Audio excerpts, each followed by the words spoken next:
Hello, Donna Happy Place. This week we are looking at spontaneous, intuition-based portraits with acrylic paints.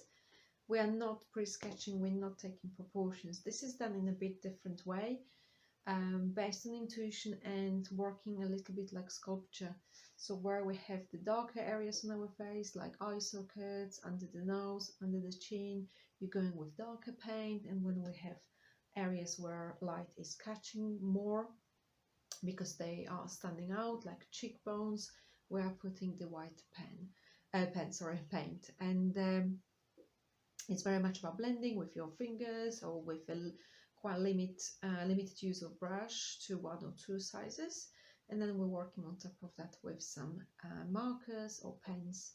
So have a go. I'm looking forward to see what you create. Bye bye.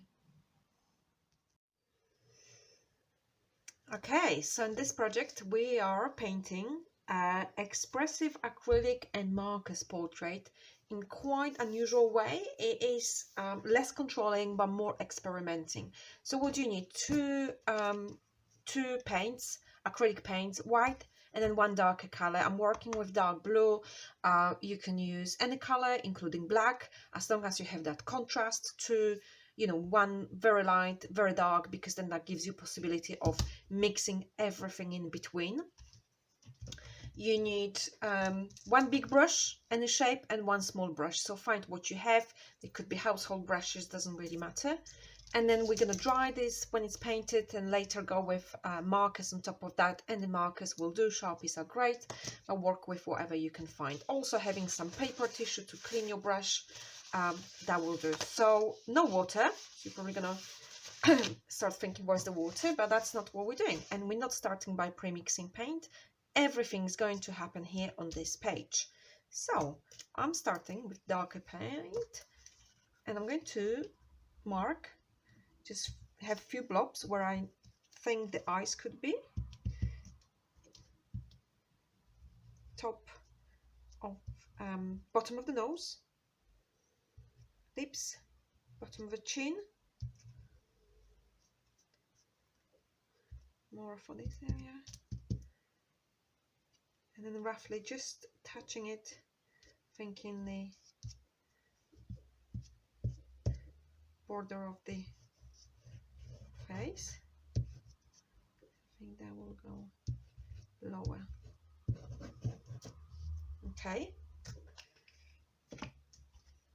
and then my white paint goes where the cheeks are, forehead, top of the nose, and chin. So I'm just going to be using big brush first and start mixing those colors. Just grab this.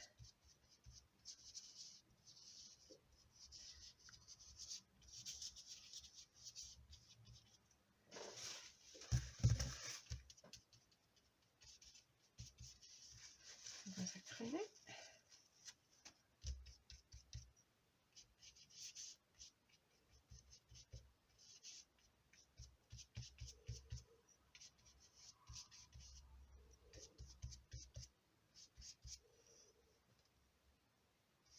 Okay, so now this is very much now about knowing that this area of the nose, cheeks, chin are going to be lighter, and areas where you get less light, so where the eye sockets are, sides of the nose,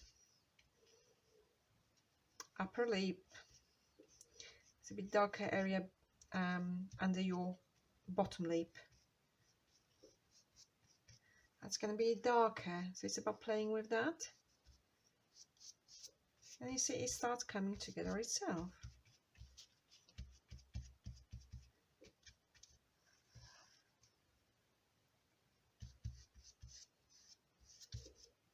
I'm just going to spread this paint. Right, so now I'm going to clean my brush, and now we're going to go more precise, knowing this needs to be lighter. Now you can also use your fingers, you know, let me show you, because it doesn't have to be a brush. So I know this area needs to be lighter. This needs to be lighter.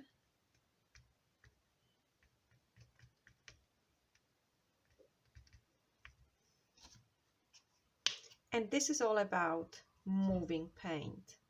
Keep moving paint to the areas where you're happy with it.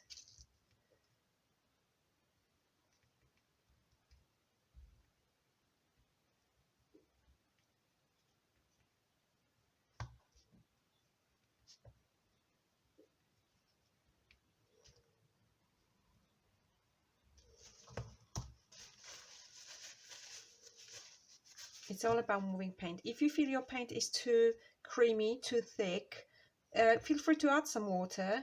But I'm okay with this white one. I mean, the blue one is quite creamy. I may add water later, but at the moment I'm managing. Just start shaping. So this is like being a sculpture kind of, you know, painting. Just keep shaping.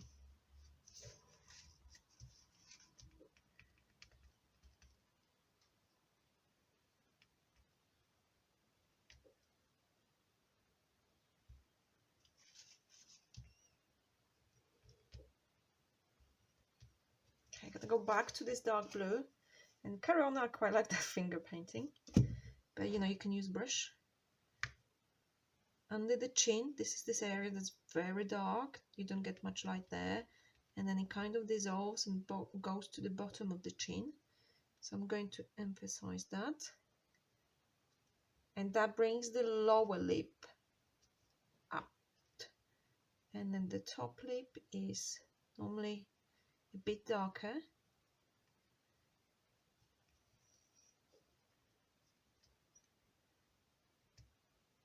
And the bottom, under, or rather under the nose, you don't get much light, so that's much darker. See how this is now being sides of the nose more prominent. Just play with the paint, you know, paint is easy as long as you can move it. Now, if you want, and this is the point of that, leave those marks. Would that be with the brush or fingers? Let me go back to the brush. Work with the brush. Leave those marks. Brush strokes visible. I'm gonna make forehead a bit taller. Now with the hair, you may want to leave it like that, or you may want to add some hair. And if you have brush, the drying paint is great for that, or you can do your finger painting as well. Go back to white. This is about experimenting what effects paint gives you. You know, paint is not just brush strokes. It's all about moving it. So again, back to the dark. This is where the eye, starting shaping the eye, upper eyelid. See, that's how that's coming together. Darker under the nose, coming back to this area.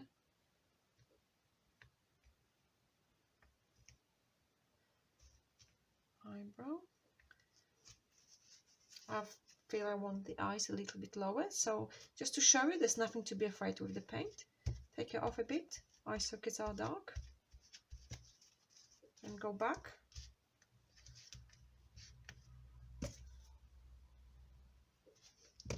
With acrylics, you can always paint over. Yeah, I like it a bit lower than the previous one.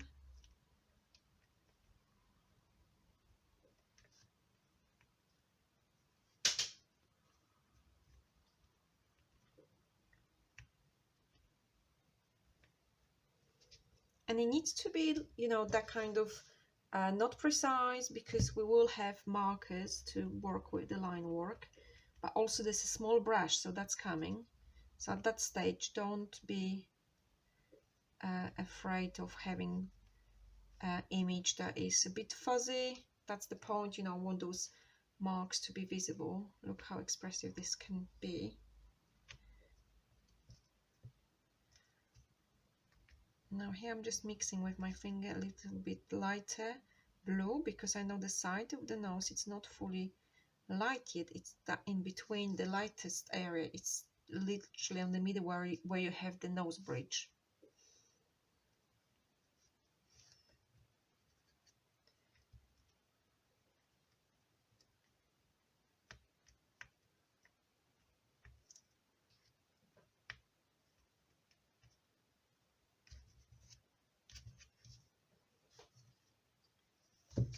let's go back to white. So, this is, you go and repeat those areas, and in the meantime paint is partially drying, so it gives you this opportunity. Like here, it is sitting now more on the top, so I can have more prominent white areas.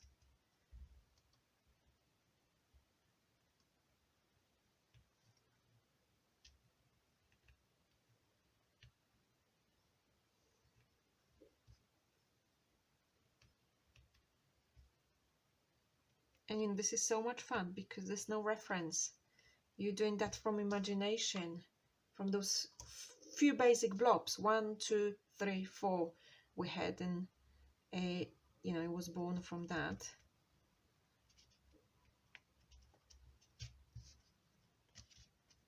Maybe you don't want hair, you may just have like a painterly background.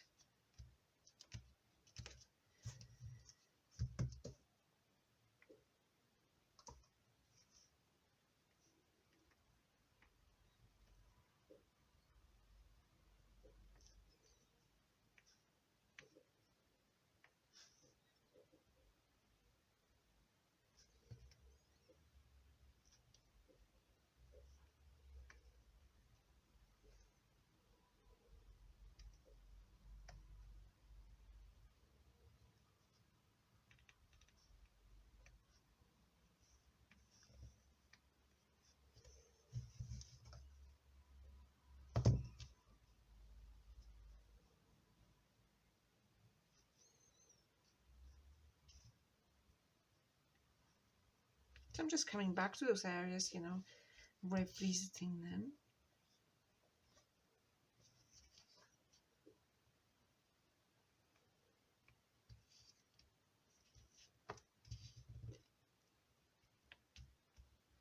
Okay, I'm gonna leave this now and go to my the small brush I showed you. You can also use the tissue sometimes.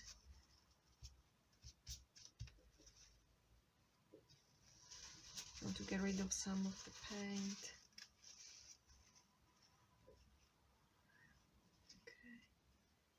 Right, so with the small brush, please don't be too tempted to go into full details. This is just to give you a chance for a bit more definition before we move to the markers. So I have that dark blue there, just going and getting a bit more details with the eye. So it's the eye crease and making it more visible.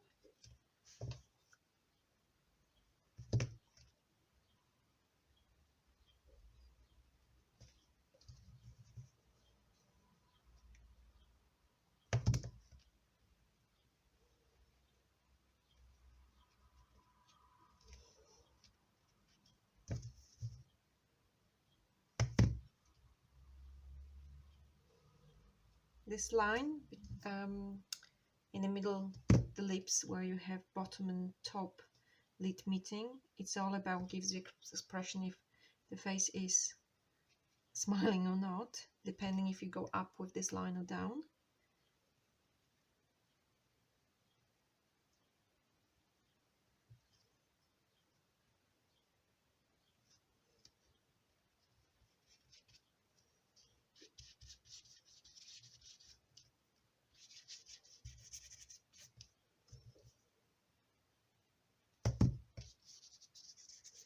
You may have some lines more to indicate just roughly where the hair would be.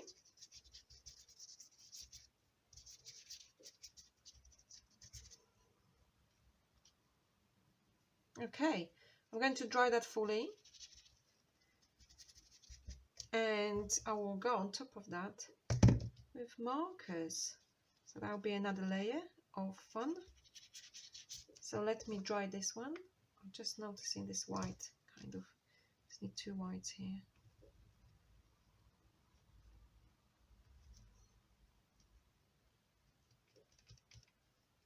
Okay, I'm going to dry it and bring some different colors, markers, to draw on top of that. Just make sure it's fully dry for work with markers.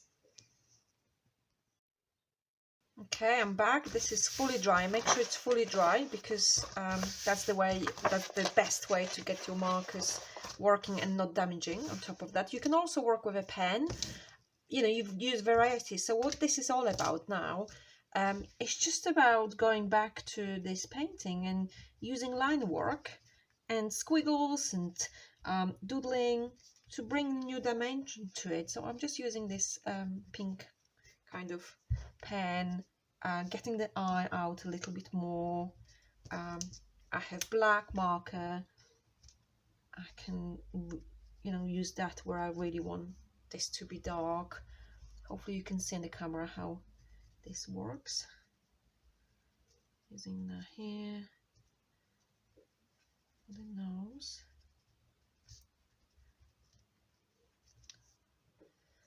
So this is really up to you if you want more line work or you want to keep the painterly effect.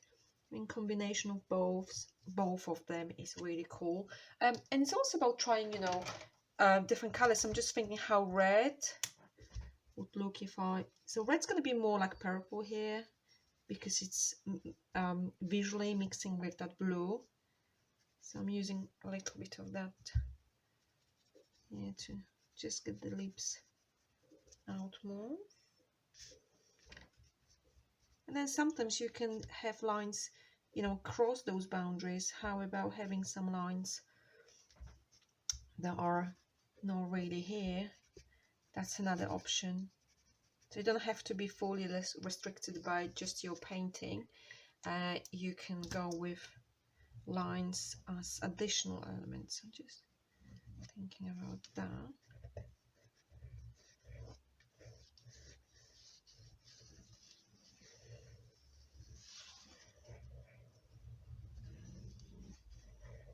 Maybe you want to use lines to indicate hair, which you didn't have in paint.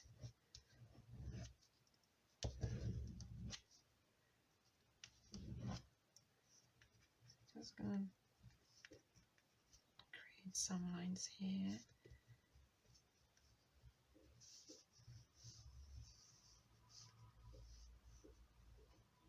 You can also use line as a doodle on top of that. This is not so visible, but if I have white, I've got white pen here.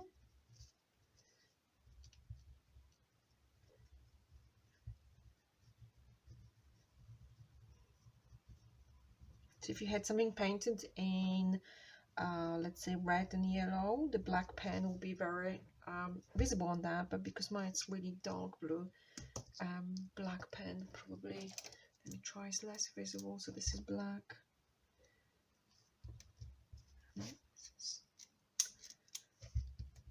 Still visible here on those lighter areas, but not so much in dark.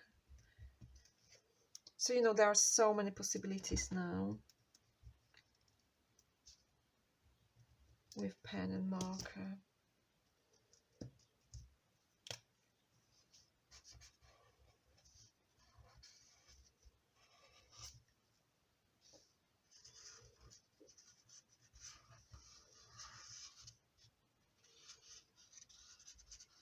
Maybe just being guided like I'm wondering now by the paint shapes.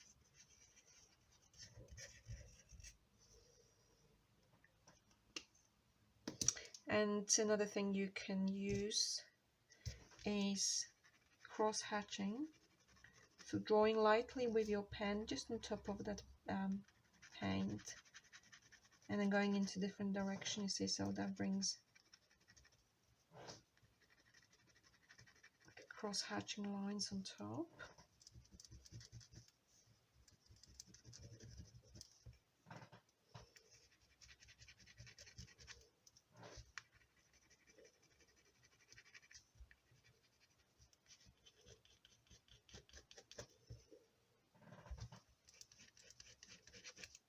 Okay, so, you know, of course, you know, could be working on that much longer. So I want to show you variety of lines can be used. Yeah, so have a go, have fun. You know, this is really expressive and you can take it in different directions. So don't be open, don't pre-plan what this is going to look like. Take it step by step and see what happens. Thank you. Bye bye.